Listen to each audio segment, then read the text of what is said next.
Amanda Martin's hands move through the familiar rhythm of rolling pie dough, the wooden pin pressing flour into submission the way her mother taught her 50 years ago. It's barely past 9 on this July 4th morning, and already the Richmond heat is creeping through the kitchen windows of her modest 2-bedroom ranch house.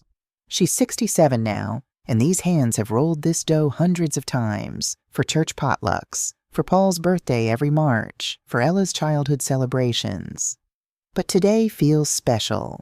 Today she'll see her family for the first time in over a month. The apples are Granny Smith's, sliced paper thin and tossed with cinnamon and brown sugar. Amanda hums as she works, trying not to notice how quiet the house is, how empty it's been since Paul died 2 years ago. The cancer took him quickly, too quickly. One day he was here, filling every room with his terrible jokes and off-key singing. The next, she was a widow learning how to sleep alone. "This is going to be perfect," she whispers to herself, crimping the edges of the crust with practiced precision. The golden lattice top is her signature move, the thing Ella always claimed was her favorite part. Ella, her only child, the center of Amanda's world for 42 years. Amanda pulls the new outfit from its dry cleaning bag, a patriotic red blouse and navy slacks that made her feel confident when she tried them on last week. She's even bought sparklers for Madison and Connor, remembering how Ella used to dance with them in this very backyard, her 10-year-old face lit up with wonder. The pie slides into the oven at 10:15 a.m. By 1:30 p.m., it's cooled and packed into the covered carrier, nestled beside a bottle of wine she's been saving for a special occasion. Amanda checks her reflection one more time.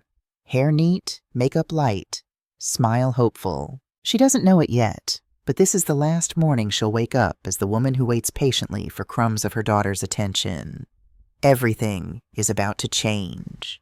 The drive to Ella's house takes 25 minutes through tree-lined suburban streets, dressed in red, white, and blue. Children run through sprinklers while parents stand around grills, beers in hand, flags snapping in the humid breeze. It's picture-perfect Americana, and Amanda feels grateful to be part of it. Ella's neighborhood in the West End is particularly festive. Every colonial mansion seems to be hosting a party, cars lining both sides of the street. Amanda parks 3 blocks away, which means carrying the pie in the heat, but she doesn't mind. Nothing can dampen her spirits today. As she approaches the house, she hears it. Classic rock mixing with children's laughter and adult conversation. Through the tall wooden fence surrounding the backyard, she catches glimpses of red and blue decorations hanging from trees, smoke rising from Hunter's expensive new grill. Amanda climbs the front porch steps, adjusting her grip on the pie carrier and smoothing her blouse. The front door is closed, which is unusual for one of their parties, but she figures they're keeping the air conditioning in. She rings the doorbell and waits, listening to the muffled sounds of celebration coming from behind the house. After a minute, she hears footsteps approaching. The lock clicks. The door opens to reveal Ella looking absolutely stunning in a white sundress with red accessories, her blonde hair perfectly styled despite the heat. She looks like she stepped out of a Southern Living magazine spread about perfect suburban entertaining. But the moment their eyes meet, Ella's face changes. The easy smile vanishes, replaced by something harder, colder. "Mom," Ella says, her voice carefully controlled. "What are you doing here?" The question hits Amanda like a physical blow. She actually takes a step backward, nearly losing her grip on the pie. "What do you mean?" Amanda manages, forcing a laugh that sounds shaky even to her own ears. "I'm here for the barbecue. We talked about this. I brought my apple pie." Ella's jaw tightens. She steps outside and pulls the door closed behind her, as if she doesn't want whoever's inside to hear their conversation. The July heat immediately envelops them both, but Amanda feels cold. "Mom, I think there's been a misunderstanding," Ella says, not meeting her eyes. "This year's party is different. It's smaller, more intimate." "Smaller?" Amanda repeats, confused. Through the windows, she can see the house is full of people.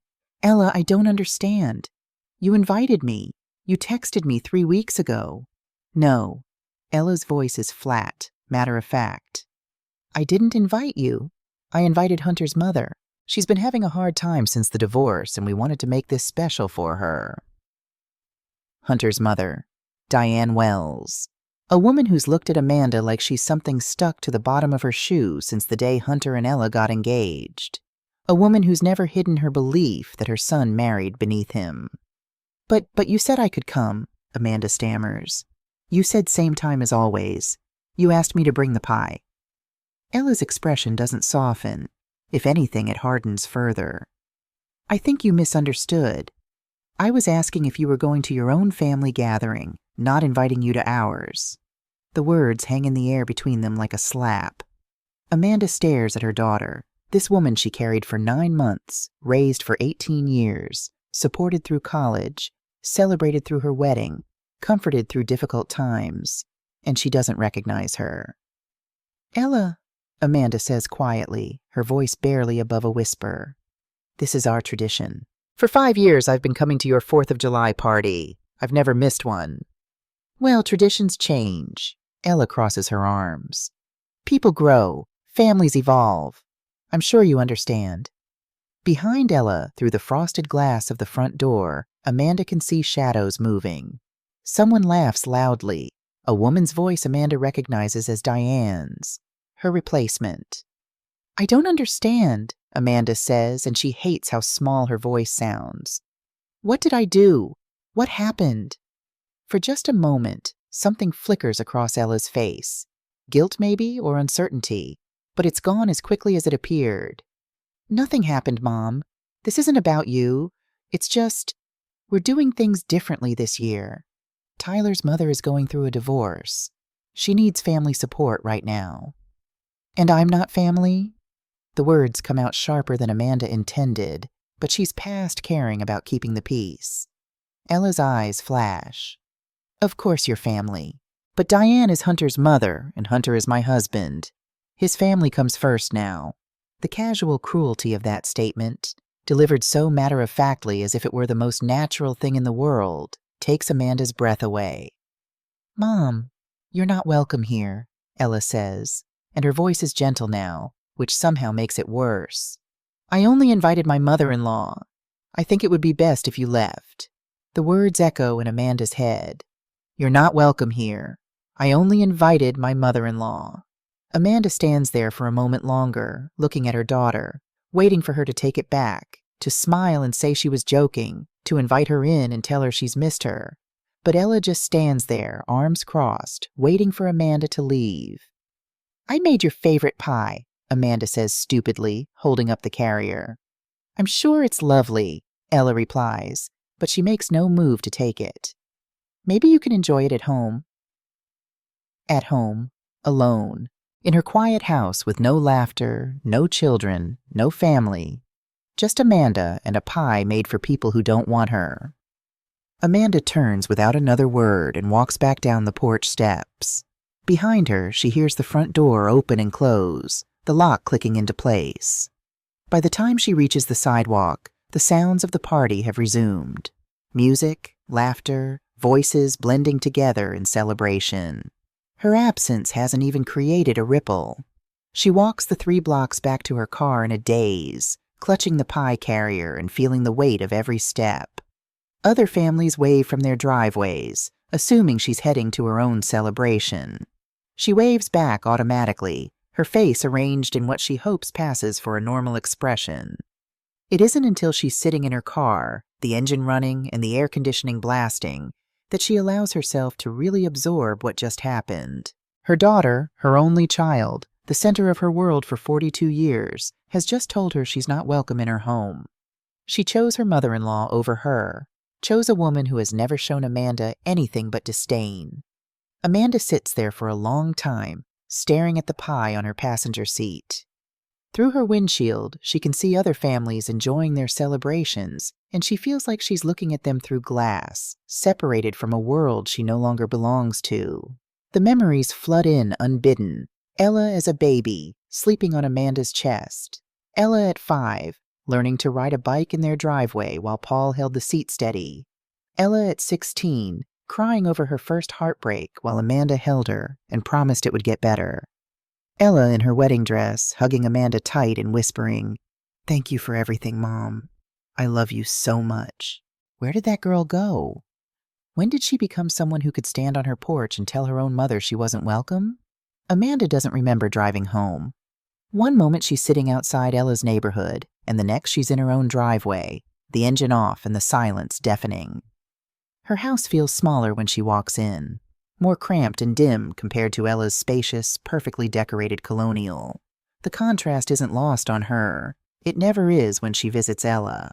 But for the first time, instead of feeling inadequate about her modest 2-bedroom ranch, she feels angry. She bought this house 35 years ago with Paul, back when Ella was 7.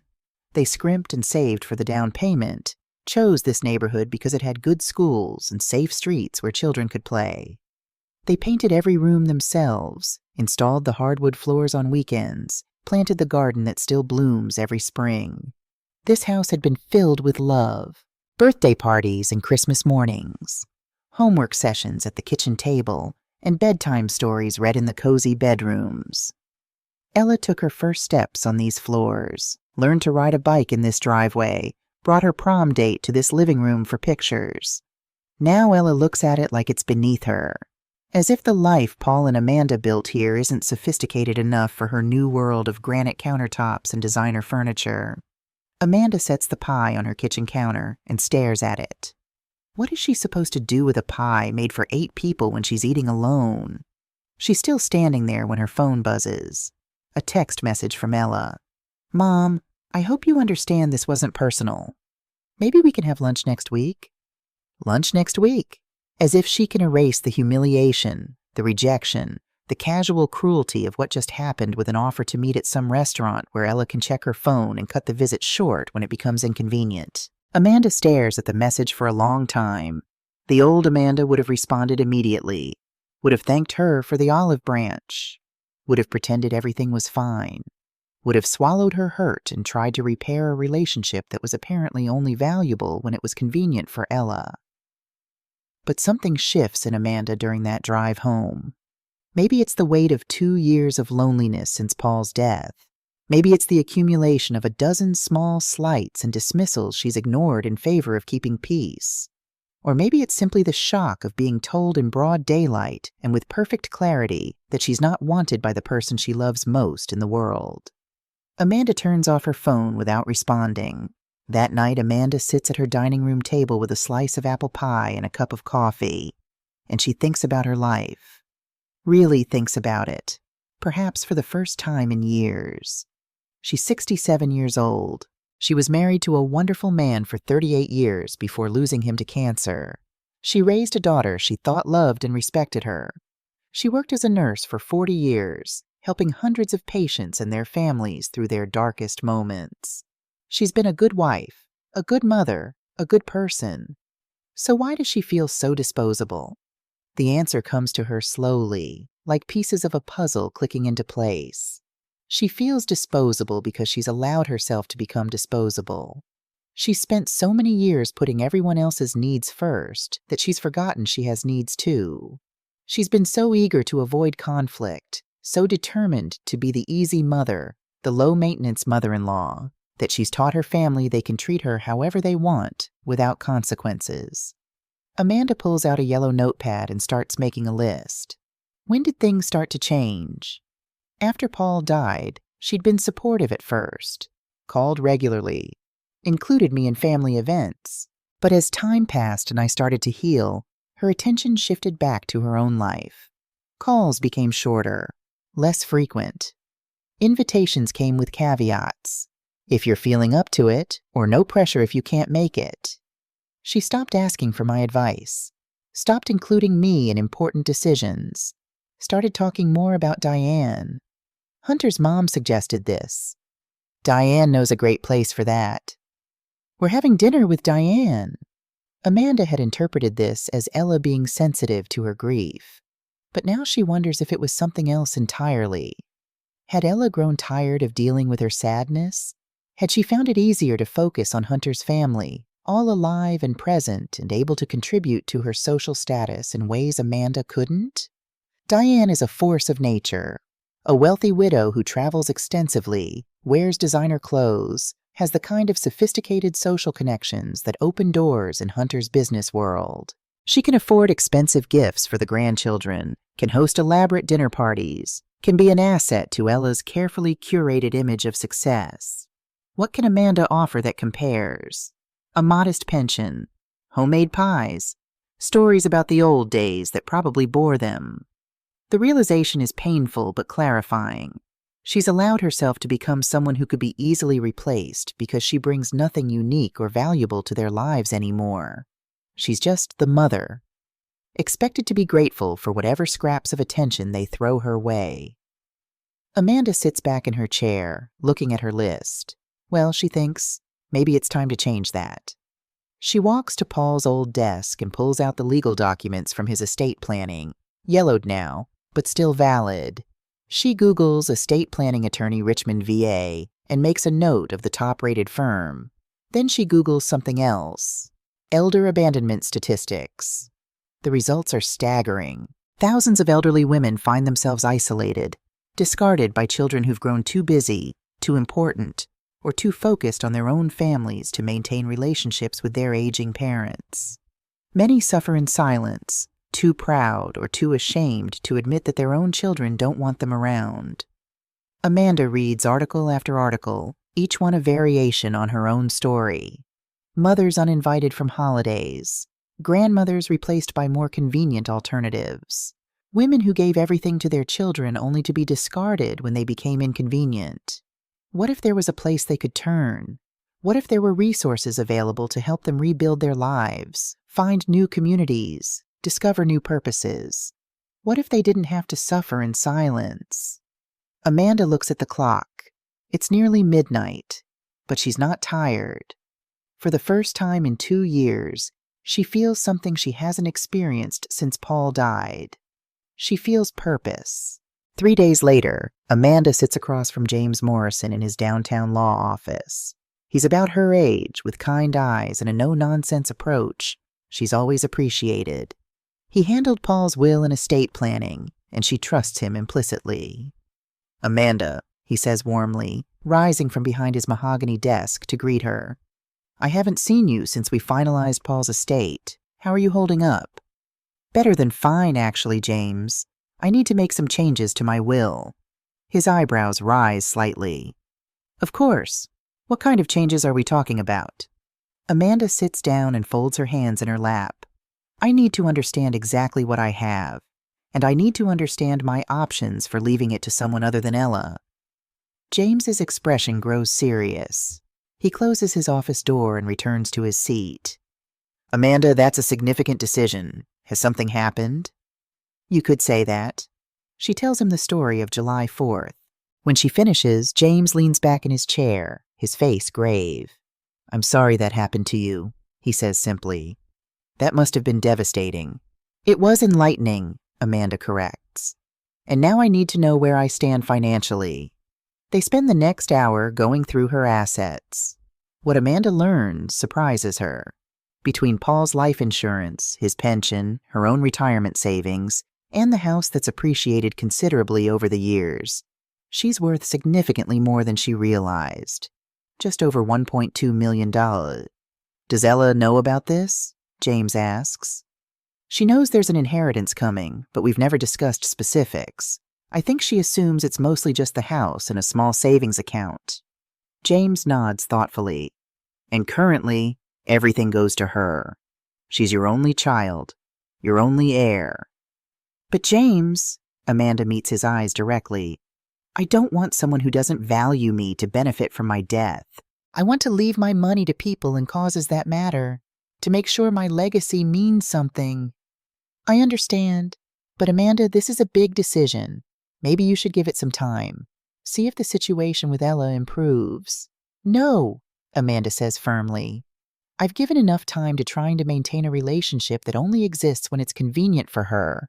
I'm done begging for scraps of affection from my own daughter." James studies her for a moment. "What did you have in mind?" Amanda takes a deep breath. "I want to set up a charitable foundation, Something that will help other women who've been discarded by their families. Or maybe something for elderly people who've been abandoned. I want to make sure the money goes to people who will use it to help others, not to buy bigger houses and more expensive cars. That's very generous, Amanda. And what about Ella? Amanda has thought about this carefully. Leave her something small, maybe $10,000. Enough that she can't contest the will for being left out entirely, but not enough to matter to someone with her lifestyle. James makes notes, then looks up at her again. Are you sure about this? Once I draw up these documents. I'm sure, Amanda says. More sure than she's been about anything in a long time. My daughter thought she could discard me without consequences. She thought I would continue to be the grateful, needy mother who's thankful for whatever attention she chooses to give. She thought I would swallow this latest humiliation like I've swallowed all the others. Amanda stands, gathering her purse. She was wrong. As she drives home from the lawyer's office, Amanda feels something she hasn't experienced in years. Not the petty kind of power that comes from being cruel or manipulative, but the deep, satisfying power that comes from taking control of your own life. Ella thought she could discard her without consequences, that Amanda would eventually come crawling back, apologizing for some imaginary offense, begging to be included again. But Amanda is done being discarded, done waiting for someone else to decide her worth, done teaching her daughter that love without respect is acceptable. The Forgotten Mother's Foundation will be her legacy. Not anger, not bitterness, but something beautiful built from heartbreak. Something that will help hundreds of women long after Amanda is gone. And Ella? Ella will inherit exactly what she's earned. $10,000 and the knowledge that she threw away something priceless for the sake of social convenience. Amanda parks in her driveway and looks at her modest house, the one Ella finds so inadequate. But this house is paid for. This house is hers. This house is filled with memories of real love, not the performative kind that exists only when witnessed by the right people. She walks inside and begins researching nonprofit organizations, charitable foundations, and elder advocacy groups. If she's going to give away $1.2 million, she wants to make sure it goes to the right places. She's just getting started. 3 weeks pass without Amanda answering a single call. Her phone logs tell the story.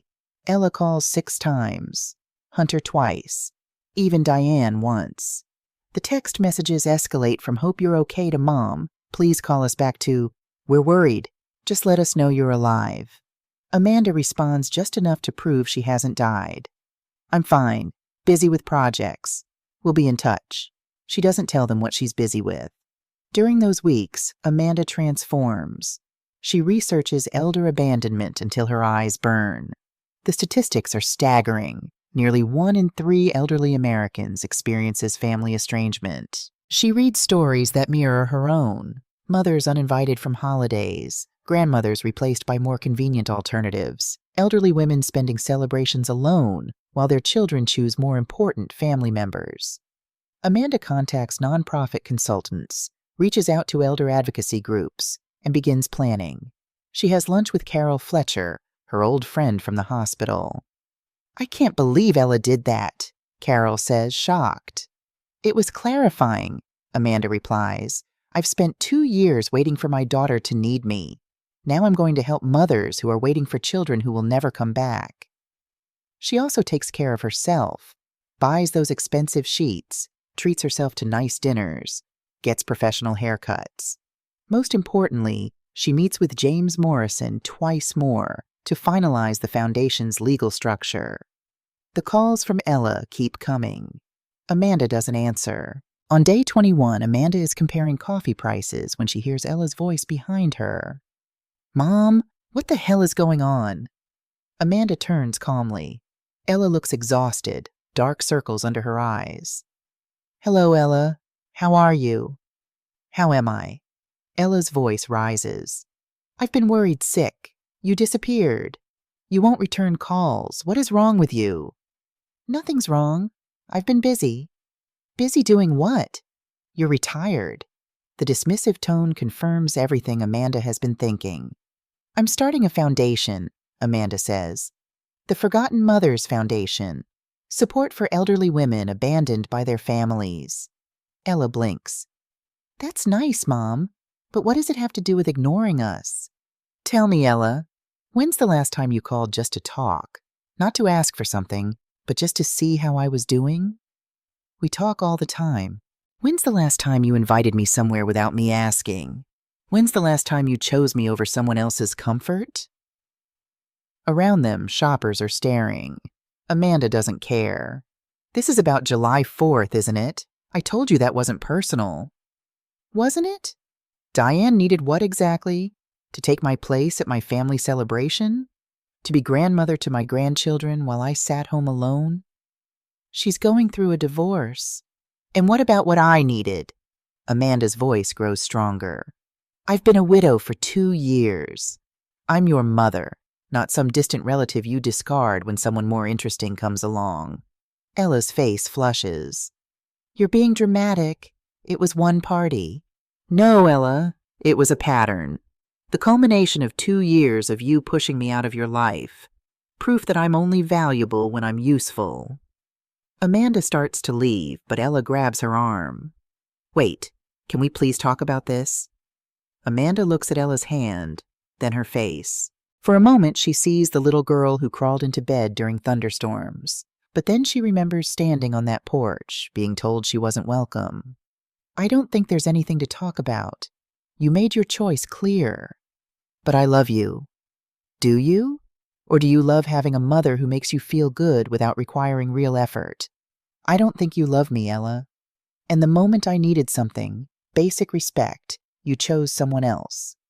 Amanda walks away without looking back. 6 weeks later, Hunter calls. Emily, Ella's birthday party is Saturday. I wanted to personally invite you. Amanda almost smiles, so Ella hasn't invited her directly. I'll think about it. She does think about it. The old Amanda would stay home, nursing her hurt. But the new Amanda sees an opportunity. Ella has been telling friends they have a close relationship. What if that image cracked publicly? Amanda decides to attend, but on her terms. She buys an elegant navy dress, gets professional hair and makeup, and prints foundation business cards and flyers. Saturday evening she arrives at 7:30 p.m. Cars line the street. Laughter floats from the backyard, but this time she's not carrying homemade pie and hope. She's carrying the tools to build her future. Hunter answers the door, his face cycling through surprise and panic. Emily, you came. I hope I'm not interrupting. The party is exactly as expected. 30 people, mostly colleagues and associates. When Amanda steps onto the patio, Ella sees her and goes white. Amanda walks directly over. Ella, happy birthday, sweetheart. Mom, I didn't know you were coming. I wouldn't miss my daughter's birthday. Amanda embraces her stiffly.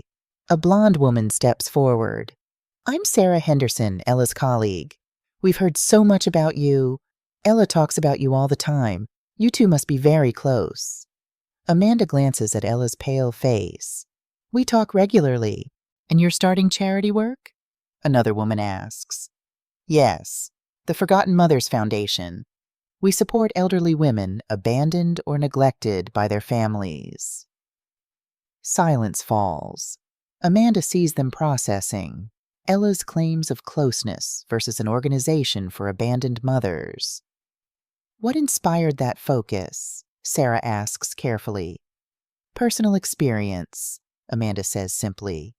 Too many older women are discarded by children who are too busy or focused on their own lives to maintain relationships. They exclude parents from gatherings, stop including them in decisions, gradually push them out entirely. That's terrible, someone says. Who would do that? You'd be surprised.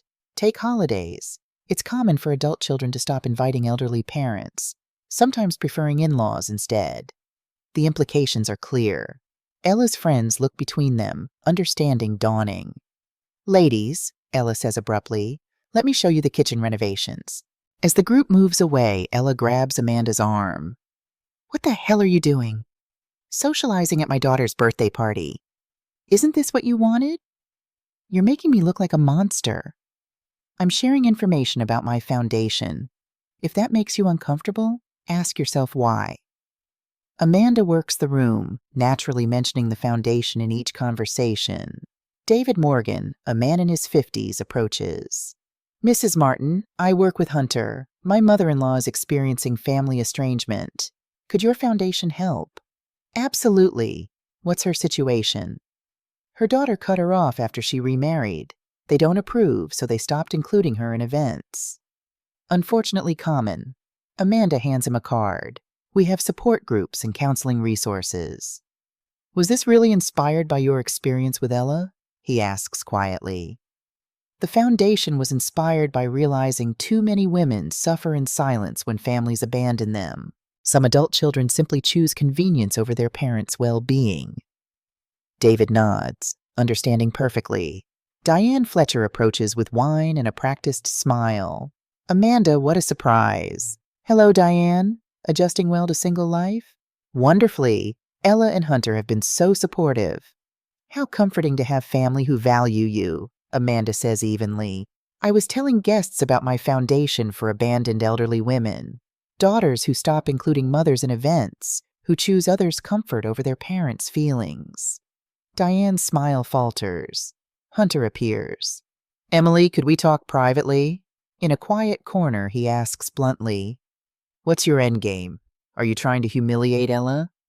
I'm simply attending my daughter's party and sharing my work. If that makes Ella uncomfortable, maybe she should examine why. People are putting two and two together, that Ella treated you badly, that she's exactly the kind of daughter your foundation addresses.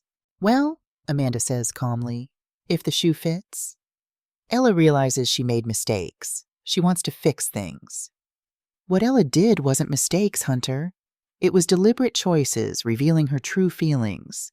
Now those choices have social consequences. Amanda rejoins the party for another hour. Several people ask for cards, genuinely interested in supporting the cause. As she leaves, Ella corners her. Are you satisfied? You've ruined my party.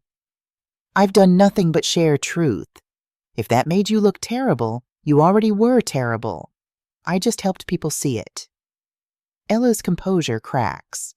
What do you want from me? I want you to understand what you did. That you abandoned your mother not from necessity, but from convenience and social climbing. So what now? Are we done? Amanda looks at her daughter and feels something settle in her chest. This relationship was over when you told me I wasn't welcome. Everything since has been me learning to accept that reality. She walks away, leaving Ella standing in her doorway. The next morning, Sarah Henderson calls. Emily, I've been thinking, is Ella really why you started the foundation? It was inspired by personal experiences, yes. I had no idea. Ella talks like you're so close, but I've never actually seen you at any of their events. Did she mention uninviting me from July 4th? Said there wasn't room for both grandmothers at a backyard barbecue. The silence speaks volumes. That afternoon, a courier delivers an envelope. Inside is a 3-page handwritten letter from Ella. Mom, I've been getting texts all morning, people asking questions. I don't know what to tell them because I'm finally seeing what I've done. The daughter in your foundation stories. That's me, isn't it? I chose Diane because she was more useful. Better connections, expensive gifts, makes us look good. I took you for granted because I knew you'd always love me. I kept saying it wasn't personal, but it was. I chose her because it was easier, because you'd always be there whenever I decided to make time. I read every article about your foundation. I saw myself in every story. The daughter who stops calling, makes excuses, chooses convenience over love. I'm not asking forgiveness. I just want you to know I finally understand. And I'm so sorry. Amanda sets the letter down and stares at it, understanding and remorse, more than Ella has shown in months. But is it enough? Is it genuine, or just guilt over social consequences? Amanda folds the letter and puts it in her drawer. She doesn't respond. Words are easy. Actions matter. If Ella wants to make amends, she'll need to show it through more than a letter. Over the next 3 months, Amanda builds the foundation. She rents office space, hires Margaret Foster as coordinator, establishes 3 programs. emergency financial assistance, support groups, and legal advocacy. The first support group meeting draws 12 women. Dorothy speaks first. My daughters cut me off when I remarried. 2 years since I've seen my grandchildren. Helen, 68, goes next. My son forgot about me. Calls twice a year. Last Thanksgiving I ate alone while he posted photos of his wife's family gathering. By the end, there isn't a dry eye. But there's also relief. These women aren't alone anymore. I thought something was wrong with me, Dorothy says. But hearing everyone, we're all good women who loved our children. They made the choice to leave. The foundation grows steadily. A newspaper runs a feature. Retired nurse tackles elder abandonment. The article mentions Amanda's personal inspiration without naming Ella, but anyone who knows them can read between the lines. The phone rings constantly. More women need help. More donors contribute. And Amanda watches as social pressure mounts on Ella. Then on a Tuesday in November, 3 months after the birthday party, Margaret knocks on Amanda's office door. Someone's here to see you. Ella stands in the doorway wearing jeans and a simple sweater. No designer outfit. She looks nervous, vulnerable. Hi, Mom. Ella, what can I do for you? I want to volunteer. Amanda sits back, studying her daughter. Why? Because I need to understand what I did. I've read every article about the foundation. I've seen myself in the villain role. Just feeling guilty isn't enough. I need to help fix the problem I contributed to. You'll work with women whose stories mirror mine. You'll hear about daughters exactly like you. I know. That's why I need to do this. You'll start with basics. Envelope stuffing, phone calls, data entry, unglamorous work. Whatever you need. You'll attend support groups as an observer. You'll hear difficult stories. Amanda leans forward. And the moment I think you're doing this for show, you're out. This foundation is too important to be anyone's PR project. I know. I'm here because I need to be. Not for my reputation. For me. Amanda considers this, torn between protection and hope. Finally, Tuesday and Thursday afternoons, 2 to 5, don't be late. Ella's face floods with relief. Thank you. I won't let you down. You already did, Ella. The question is whether you can build me back up. For 2 weeks, Ella shows up on time, works quietly, doesn't complain. In week 3, Amanda invites her to observe a support group. Ella sits in back as women share stories. When Patricia describes being told she wasn't welcome at Christmas, Ella's face crumples. She leaves in tears, later texting, I had no idea how common this is, how much pain I caused. By week 5, Ella takes on more responsibility, helps Helen with legal paperwork, drives Dorothy to appointments, creates better donation tracking systems. Amanda starts thinking maybe this is real. Then week 6 arrives. Tuesday, Ella is 30 minutes late, flustered and apologetic. Thursday, she doesn't show up at all. Amanda stares at the empty desk, feeling familiar disappointment. See? Can't commit. Just like always. Should I call her? Margaret asks. No. She made her choice. But Friday morning, Amanda finds Ella sitting on the office steps, exhausted, still in yesterday's clothes. Mom, I'm so sorry. Connor had emergency surgery. Ruptured appendix. We were at the hospital 18 hours. I texted Margaret but forgot you, and I should have. I know I should have, but I was so scared. Ella's crying. I came straight from the hospital to apologize. I know this looks bad, but I swear I'm trying. I'm really trying. Amanda stares at her daughter. Ella had every excuse to skip today. Exhaustion, worry, needing to be home. But she came here to apologize, to show up, even when it's hard. Is Connor okay? He's fine, home with Hunter, but I needed you to know I didn't just bail, that this matters. Amanda touches Ella's shoulder. Go home, rest, be with your family. Come back Tuesday. I'll be here. And on Tuesday, she is. December brings the Foundation's first fundraising gala. For 6 weeks, Ella has been deeply involved, coordinating vendors, designing invitations, securing auction items. She hasn't missed a day. The night arrives. 200 people fill the hotel ballroom, officials, donors, and women the foundation serves. Amanda stands backstage in her navy dress, nervous but ready. She walks onto the stage to warm applause. Thank you for being here. When I started this foundation 18 months ago, I felt invisible, discarded by the person I loved most. I thought my story was unique, my pain deserved. But I discovered thousands of women suffer the same abandonment. She shares statistics, tells success stories, describes their programs. Then she pauses. Tonight I want to talk about redemption, about the possibility that broken relationships can heal when people face their mistakes and commit to doing better. She looks at Ella in the audience. My daughter Ella is here as one of our most dedicated volunteers.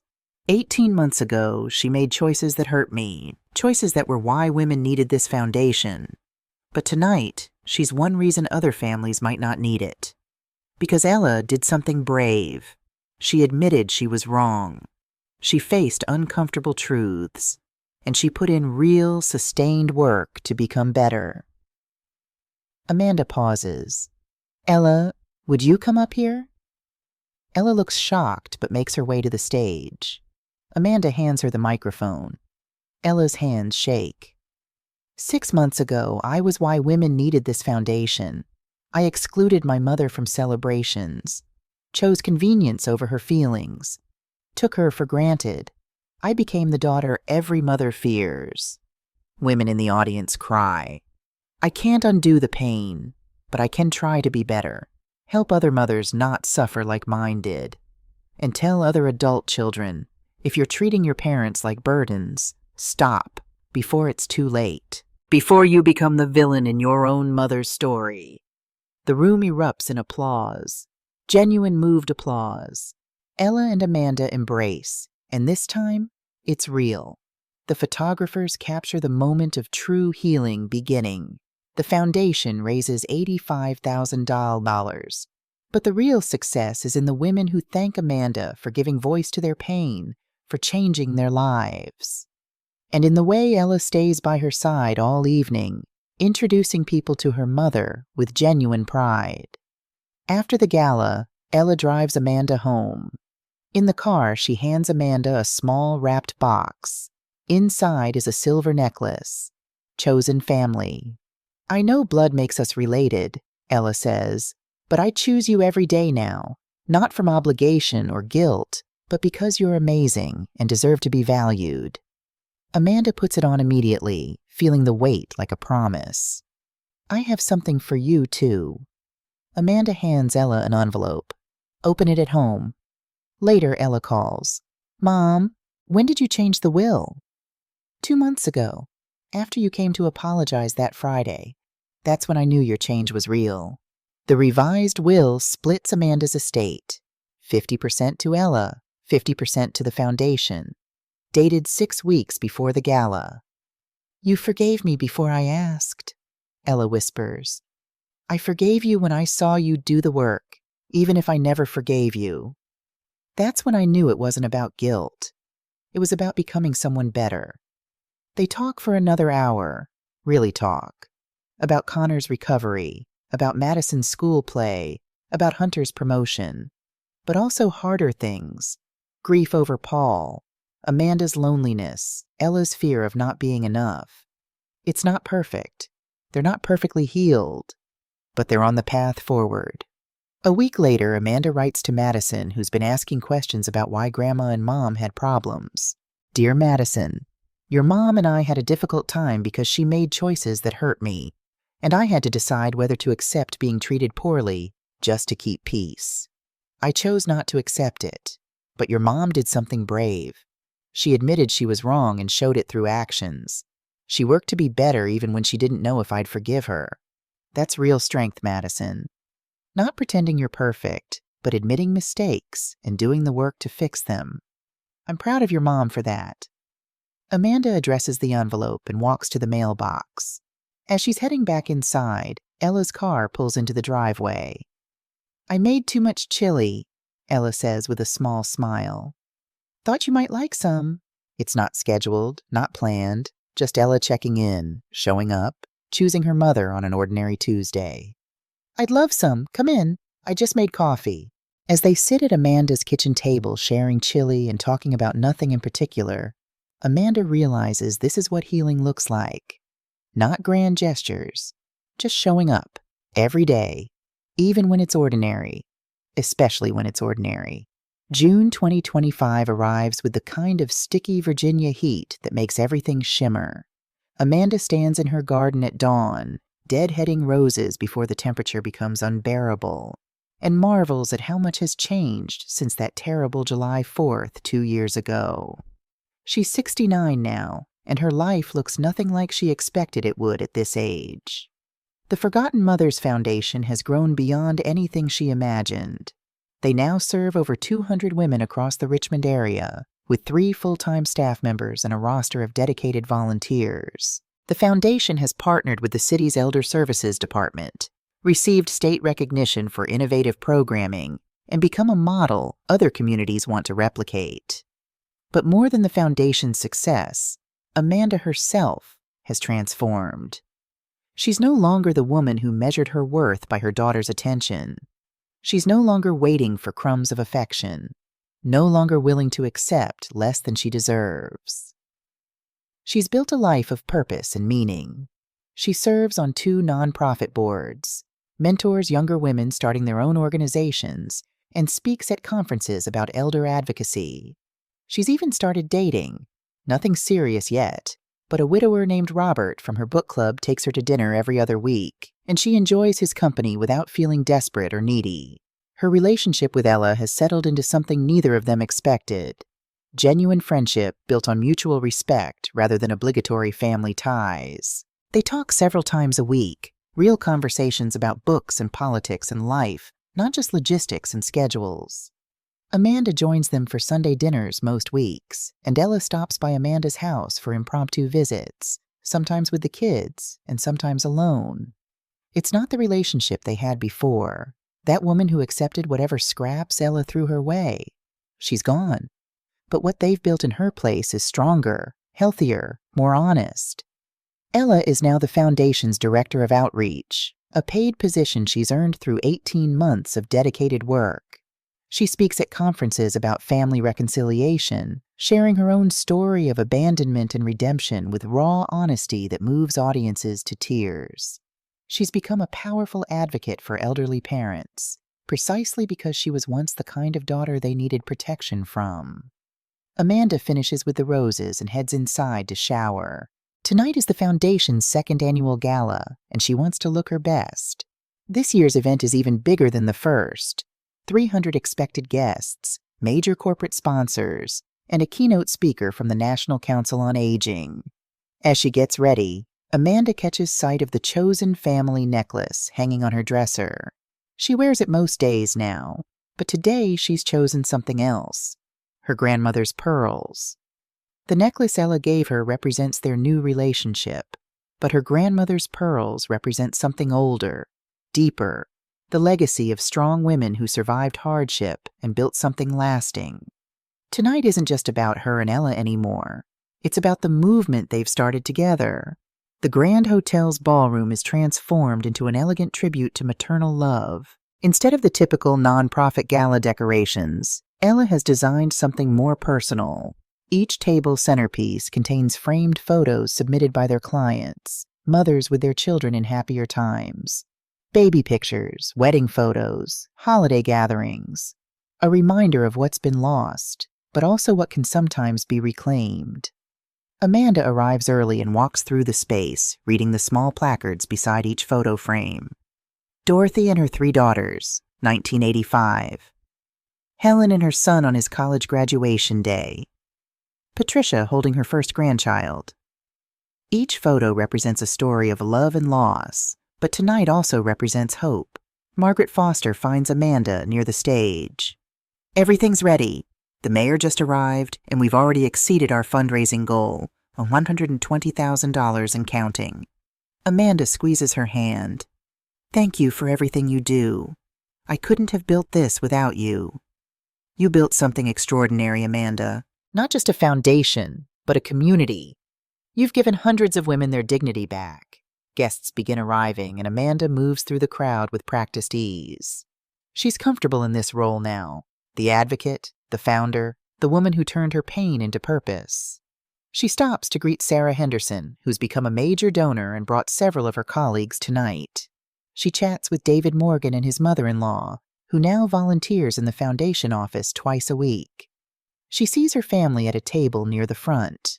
Hunter looking distinguished in his tuxedo, Madison and Connor surprisingly mature in their formal wear, and Ella, stunning in an emerald dress, talking animatedly with Dorothy and Helen. The sight makes Amanda's chest tighten with emotion. 2 years ago, she couldn't have imagined this moment. Her daughter fully integrated into the Foundation's community, genuinely caring about these women and their stories. Robert appears at her elbow with champagne. "You look beautiful tonight." "Thank you for coming," Amanda says warmly. "I wouldn't miss it. What you've built here, it's remarkable, Amanda." The evening progresses with the typical gala programming: dinner, silent auction, testimonials from clients. But when Amanda takes the stage for her keynote address, something shifts in the room. This isn't just another charity event. This is personal, sacred. 2 years ago, Amanda begins, I stood in this same ballroom and told you about starting a foundation from a place of pain. I was a woman who'd been discarded, forgotten, made to feel invisible by the person I loved most. Tonight, I want to tell you what happened next. She pauses, looking at Ella, who's watching with tears already in her eyes. Redemption isn't a single moment. It's not a grand gesture or a tearful apology. Redemption is showing up day after day, even when it's hard, even when you're not sure it will matter, even when the person you've hurt might never forgive you. Amanda shares statistics about the Foundation's impact over the past year. 200 women served, 3 support groups running weekly, 12 families successfully reconciled through mediation services, and countless individual lives transformed. But numbers don't tell the whole story, she continues. The real story is in the women who found community after isolation, the mothers who've rediscovered their worth after abandonment, the families who've learned to rebuild trust after betrayal. She gestures to Ella. My daughter is here tonight, not just as my family member, but as our director of outreach. For those who don't know our story, Ella was the reason I needed this foundation. She made choices that hurt me deeply, choices that frankly were unforgivable by many standards. The room is completely silent. But Ella did something that many adult children never do. She took full responsibility. She didn't make excuses or blame circumstances. She faced the uncomfortable truth about who she'd become, and she committed to being better. Not just saying she'd be better, but proving it through consistent action over many months. Amanda's voice catches slightly. I've learned that forgiveness isn't about forgetting what happened. It's about acknowledging the harm, witnessing genuine change, and choosing to build something new together. It's about understanding that people can grow if they're willing to do the painful work of self-examination. She looks directly at Ella now. I'm proud of my daughter, not because she never failed me, but because she faced her failure honestly and chose to become someone better. That's the kind of courage I hope we're inspiring in other families. The room erupts in applause. Ella is crying openly, but she's also smiling. That genuine, radiant smile Amanda remembers from her childhood. After the speech, Amanda is surrounded by well-wishers, but she keeps one eye on Ella, who's deep in conversation with a woman Amanda doesn't recognize. Later, Ella brings the woman over. Mom, this is Catherine. Her daughter stopped speaking to her 3 years ago. I told her about our journey, and she wants to know if there's hope for reconciliation. Amanda takes Catherine's hand. There's always hope, but it requires both people willing to do the work. Come to our support group Tuesday evening. Whether your daughter ever comes around or not, we'll help you build a life worth living. Catherine's eyes fill with tears. Thank you. I felt so alone. You're not alone anymore, Amanda says firmly. None of us are. The irony isn't lost on anyone when Ella proposes hosting July 4th at Amanda's house this year. It seems right, Ella says when she brings it up in late June. 2 years ago, you weren't welcome at my house on the 4th. This year, I want to celebrate at yours, if you'll have us. Amanda considers this carefully. Part of her wants to say yes immediately, eager to prove the relationship is healed. But another part, the wiser part, the part that's learned about boundaries and self-respect, needs to ask questions first. Ella, why is this important to you? Ella doesn't hesitate. Because I need to acknowledge what I did in a tangible way. I need to show Madison and Connor that when you hurt someone, you don't just apologize. You bow so you honor them. I need to choose you publicly, in the same way I rejected you publicly 2 years ago. And if I said no, then I'd understand, and I'd hope you'd come to our house instead, where you'd be the guest of honor, not an afterthought. Amanda smiles. Let's do it here. But Ella, I need you to know something. I'm not the same woman I was 2 years ago. I won't be the one doing all the cooking and all the work while everyone else enjoys themselves. If we're having a party here, it's a collaborative effort. Absolutely. Hunter and I will handle the food. Margaret is bringing desserts. Dorothy and Helen asked if they could come too. They want to celebrate with you. This is your day, Mom. We're all just grateful to be included. July 4th arrives hot and humid, but Amanda's backyard is transformed into a celebration of community rather than just family. There are about 20 people. Ella's family, yes, but also Carol, Margaret, Dorothy, Helen, and several other Foundation volunteers and clients. Robert is there too, helping Hunter man the grill. Amanda sits in the shade watching Madison and Connor play with sparklers, the same sparklers she'd bought 2 years ago and never got to share. Dorothy sits beside her, sipping lemonade. This is nice, Dorothy says. You've built a good family here, Amanda. Not just blood, but chosen. That's the best kind, Amanda agrees. Ella appears with a plate of food for Amanda, perfectly assembled without being asked, including all of Amanda's favorites. Eat, Mom. You've been hosting all morning. I've barely done anything. You and Hunter handled everything. That's the point, Ella says, sitting cross-legged on the grass beside Amanda's chair. You've spent your whole life taking care of everyone else. Today, we take care of you. As the afternoon wears on, Amanda finds herself in the kitchen with Ella and Madison, the three of them washing dishes and putting away leftovers. Madison, now 12, asks the question that's been on her mind. Grandma, are you still mad at Mom? Amanda and Ella exchange glances. They've tried to be honest with the kids about what happened without burdening them with adult complexities. I'm not mad anymore, sweetheart, Amanda says carefully. Your mom hurt me badly, and it took a long time to heal, but she did the work to make things right. And now we have a different kind of relationship, one based on honesty and respect. She volunteers at your foundation every week, Madison says, and she talks about you all the time. She tells people she's proud of you.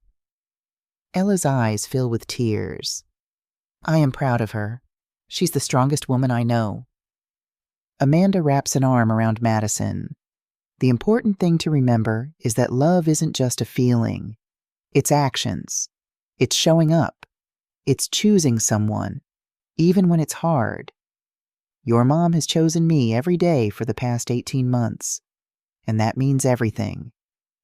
Later, as the sun begins to set, Hunter suggests they move to the backyard for the fireworks display visible from Amanda's street. Everyone gathers on blankets and lawn chairs, faces turned upward. But Amanda finds herself watching her family instead of the sky. Connor leaning against his father. Madison sitting between her parents, holding both their hands. Ella's profile illuminated by bursts of colored light, her expression peaceful in a way it wasn't 2 years ago. And around them, the extended family Amanda has built. Dorothy laughing at something Carol said. Helen deep in conversation with Robert. Margaret organizing leftover sparklers for the kids. This is what redemption looks like, Amanda thinks. Not a perfect restoration of what was broken, but the creation of something new and beautiful from the pieces. After the guests leave and the kids are occupied with a movie inside, Ella and Amanda find themselves alone on the back porch, sipping wine in the humid evening air. Mom, can I ask you something? Of course. Do you still think about it? About that day when I turned you away? Amanda considers lying, offering easy comfort. But they've built their new relationship on honesty, and she won't compromise that now. Yes. Not every day anymore, but yes. Sometimes I'll be doing something ordinary, baking a pie or driving past your neighborhood, and I'll remember how I felt standing on your porch, how small and worthless you made me feel. Ella flinches but doesn't look away. I'm so sorry. I know you are, and I've forgiven you. But Ella, I need you to understand something important. Forgiveness doesn't mean forgetting. It doesn't mean the hurt disappears completely. It means I've chosen not to let that hurt define our relationship anymore. Do you trust me now? Amanda takes a long moment before answering. I trust that you're genuinely trying to be better. I trust that you understand what you did wrong. But complete trust? That will take more time. Trust isn't rebuilt in 18 months. It's rebuilt over years through consistent actions. That's fair, Ella says quietly. I can accept that. And Mom, I want you to know I'm not just doing this to assuage my guilt anymore. At first, maybe I was, but now I genuinely love the work. I love helping these women. I love seeing mothers and daughters find their way back to each other. This has become my purpose too, not just my penance. I can see that. It shows in how you interact with our clients, how invested you are in their stories. They sit in comfortable silence for a moment, listening to cicadas and distant fireworks. Mom, what would you have done if I hadn't changed? If I just kept being the person who rejected you? I would have grieved, Amanda says honestly. But I would have survived. I would have kept building the foundation, kept helping other women, kept creating a life of meaning. I learned something crucial over the past 2 years. I don't need your validation to have value. I don't need anyone's validation. My worth is inherent, not dependent on whether my daughter recognizes it. That's what I admire most about you, Ella says. You didn't just demand change from me. You changed yourself. You stopped being the woman who accepted whatever she was given. You became someone who knows what she deserves and won't settle for less. I had to, for my own survival. But Ella, I hope you teach Madison and Connor this lesson. Teach them that love requires action and respect. Teach them that family isn't an excuse to treat people poorly. Teach them that their worth isn't determined by how much others love them, but by how much they love themselves. I am teaching them that, because I never want them to become what I was, or to accept from others what I gave to you. Amanda reaches over and squeezes Ella's hand. Then something good came from all that pain. That's all we can ask for, really. That our mistakes become lessons, that our failures become fuel for growth. Do you think we'll ever have the easy, comfortable relationship some mothers and daughters have? The kind where they're best friends? Amanda shakes her head gently. No, and I don't think we should. What we have is harder earned and more honest. We have respect, mutual admiration, and genuine care for each other. We have clear boundaries and open communication. That's more valuable than easy comfort built on unexamined dynamics. I love you, Mom. I love you too, Ella. Not the way I used to. Desperately, needily, willing to accept anything just to keep you close. I love you clearly now, with my eyes open, with full knowledge of who you are and what you're capable of. And somehow, that feels more real. The next morning, Amanda wakes early and makes her way to the kitchen. She's planning to bake, not out of obligation or desperation, but because she enjoys it. She's pulling ingredients from the cupboard when she hears footsteps. Ella appears in the doorway, already dressed, hair in a ponytail. I thought you went home last night. We did, but I came back. I wanted to ask if you'd teach me to make your apple pie, the one with Grandma's recipe. Amanda's hands still. Why now? Because Madison asked me last night if I knew how to make it, and I realized I don't. I've eaten your pie 100 times, but I never bothered to learn. I was always too busy, too important, too focused on other things. Ella's voice cracks slightly. I don't want to be too busy anymore, Mom. I don't want to reach 50 and realize I never learned the things that matter. Will you teach me? Amanda feels tears prick her eyes. Of course. Go wash your hands. They work side by side in the morning light, Amanda guiding Ella through each step. The secret is cold butter and a light touch. You want to handle the dough as little as possible. Like relationships, Ella says thoughtfully. Handle them carefully. Don't grip too tight.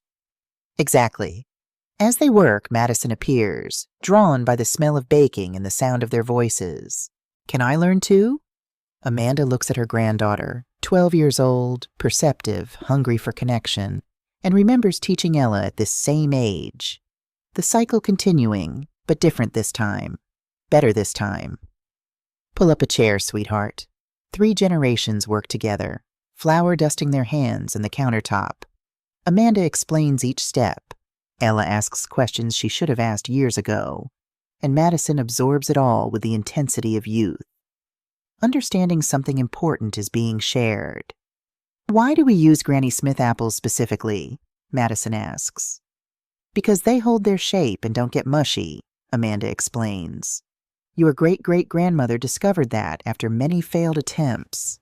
She passed the knowledge to my mother, who passed it to me, who passed it to your mother, and now we're passing it to you. So it's not just a recipe, Madison says slowly. It's history. It's legacy, Ella corrects. It's the best parts of our family, preserved and shared. As the pie bakes, filling the house with cinnamon and promise, they sit at the kitchen table. 3 women spanning 3 generations, connected by blood, but also by something deeper. By choice, by effort, by the hard work of building and rebuilding relationships until they're strong enough to last.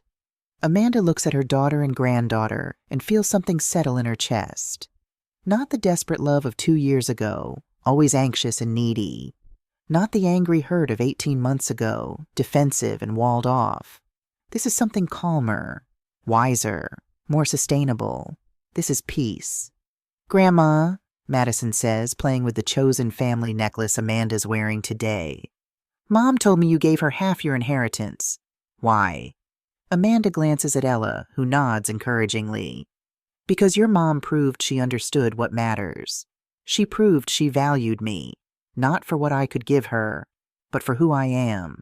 And because I wanted the foundation to continue after I'm gone, to help other mothers who need it. Will the foundation still exist when I'm grown up? If we do our work right, it won't need to, Amanda says. If we teach people, teach children like you, how to value their parents, how to maintain family relationships with respect and care, then maybe future generations won't need an organization to help abandoned mothers. But until then, Ella adds, we keep fighting. We keep telling the truth about what happens when family becomes something you endure rather than treasure. We keep helping women remember their worth. The timer dings. Amanda pulls the pie from the oven, golden brown, perfectly latticed, the result of 70 years of accumulated wisdom passed from mother to mother to mother. It's beautiful, Madison breathes. It is, Amanda agrees. But the real beauty isn't the pie itself. It's this moment, the 3 of us together, creating something that will outlast us all. She cuts 3 slices while the pie is still warm, breaking her own rule about letting it cool first. But some moments are worth bending rules for. They eat standing at the counter, in comfortable silence, tasting not just apples and cinnamon, but legacy and love and hard-won redemption. Outside, the July sun climbs higher. Inside, 3 generations of women learn what Amanda has spent 2 years discovering. That family isn't about blood or obligation or guilt. Family is about choosing each other every single day, even when it's hard. Especially when it's hard. That evening, after Ella and Madison have gone home, Amanda sits at her desk and pulls out her journal. She's kept one since Paul died, a place to process grief and growth. Tonight she writes to him one final time about this chapter of her life. Paul, 2 years ago, I thought losing Ella meant losing everything. I thought being rejected by my only child meant my life was over, my worth diminished. my future empty. I was wrong. Ella's rejection forced me to ask questions I'd been avoiding. Who am I without someone else's validation? What do I want from the rest of my life? What legacy will I leave? The answers surprised me.